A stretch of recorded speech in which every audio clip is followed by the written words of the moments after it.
Shri Mahabharat one पर्व पुष्प 15। भीमसेन की आज हनुमान जी से भेंट होगी। देखते हैं इसका दर्शन हम। एक दिन अकस्मात कमल का एक अद्भुत फूल कहीं से द्रौपदी के सामने आ गिरा। पुष्प रक्तवर्ण था। उसकी मनमोहक तीव्र गंध द्रौपदी को बड़ी प्रिय जान पड़ी। उसने भीम से कहा, प्रियतम, यह सुंदर पुष्प कैसा सुगंधित है। अच्छा हो यदि आप ऐसे ही कुछ पुष्प मुझे लाकर दे दो ना। अपनी प्रियतमा के अनुरोध से भीम पुष्प लेने चल दिए। फूल ईशान कोण की ओर से उड़कर आया था, इसलिए भीमसेन उधर ही चले। कुछ देर केले के अत्यंत घने वन में पहुंच गए।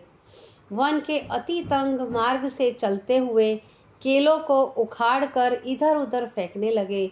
इससे भयभीत हो बंदर और मृगादि अन्य पशु चारों ओर भागने लगे। किंतु भीम ने देखा कि अग्निशिखा के समान देदीप्यमान एक वृद्ध बंदर मार्ग रोके हुए सो रहा था। उसे भगाने के लिए भीम ने ललकारा। वह ललकार इतनी भयंकर थी कि उसको सुन भीत पशु पक्षी इधर उधर भाग निकले, पर उस विशालकाय बंदर ने उसकी तनिक भी परवाह न की। उसने तनिक नेत्र खोल भीम की ओर देख गर्व से कहा, हम सुखपूर्वक सोते थे, तुमने हमें क्यों जगा दिया।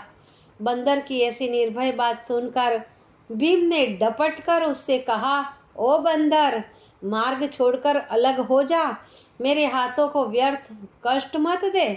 बंदर ने कहा, हम वृद्ध है, उठा नहीं जाता, इससे तुम मेरी पूंछ पकड़कर खींच दो, तुम्हारा मार्ग साफ हो जाएगा। यह सुनकर भीम ने गर्वपूर्वक सोचा, इसकी पूंछ पकड़कर दूर फेंक देंगे, परंतु शक्ति भर प्रयत्न करने पर भी जब उसने पूंछ टस से मस न हुई, तब लज्जा से नतमस्तक हो उन्होंने हाथ जोड़कर कहा, हे बंदर श्रेष्ठ, आप कौन हैं? कृपया आप अपना परिचय देकर मुझे कृतार्थ कीजिए। तब बंदर ने प्रसन्न होकर कहा, मैं हनुमान हूँ, भगवान श्री रामचंद्र जी के वर लाभ से चिरंजीवी हो चिरकाल से यहाँ रहता हूँ। तुम हमारे ही पिता के वर पुत्र हो, इस कारण तुम पर हमारा भ्रात स्नेह है। तुम्हारी शक्ति परीक्षा के लिए ही हमने यह कार्य किया था। अब तुम जाओ, अपना कार्य सिद्ध करो। अपनी प्रियतमा की इच्छा पूरी करने के लिए भीमसेन दिन रात निरंतर यात्रा करके एक अति सुंदर सरोवर के पास पहुँचे। उस सरोवर के पास पहुँचे, उस सरोवर में वैसे ही अनेक कमल पुष्प खिल रहे थे जैसा पुष्प द्रौपदी को मिला था। भीम प्रसन्नता पूर्वक सरोवर में घुस गए और आनंद पूर्वक स्नान किया। सरोवर के रक्षक भीमसेन से लड़ने लगे, तब उन्होंने उनमें से अनेकों की मार डाला। कुछ भयभीत हो वहां से भाग गए। इधर युधिष्ठिर ने वहां भीम को न देख व्याकुल हो द्रौपदी से पूछा, भीम कहाँ है? द्रौपदी ने कमल पुष्प की कथा कह सुनाई। इस प्रकार भीम के जाने से युधिष्ठिर बड़े उद्विग्न हुए। वे सबके साथ भीम को खोजने चल दिए। बहुत दूर निकल जाने पर कुबेर के सरोवर पर जा पहुँचे। वहाँ उन्होंने भीमसेन के हाथों में गदा लिए सरोवर के तट पर खड़े हुए देखा। भीम उस समय क्रोध से होठ चबा रहे थे। उनके चारों ओर अनेक यक्ष क्षति विक्षत पड़े हुए थे।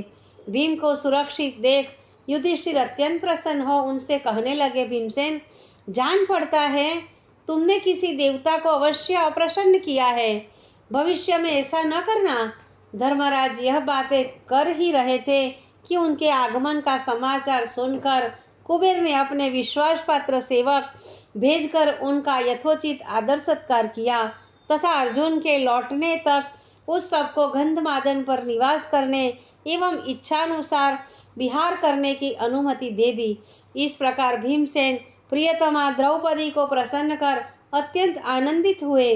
तदनंतर पांडव अर्जुन के आने की बाट देखते हुए गंधमादन पर निवास कर वहां अद्भुत शोभा का निर्विघ्न आनंद लूटते तथा ऋषियों के आश्रमों में घूमते हुए शांत चित्त से दिन व्यतीत करने लगे।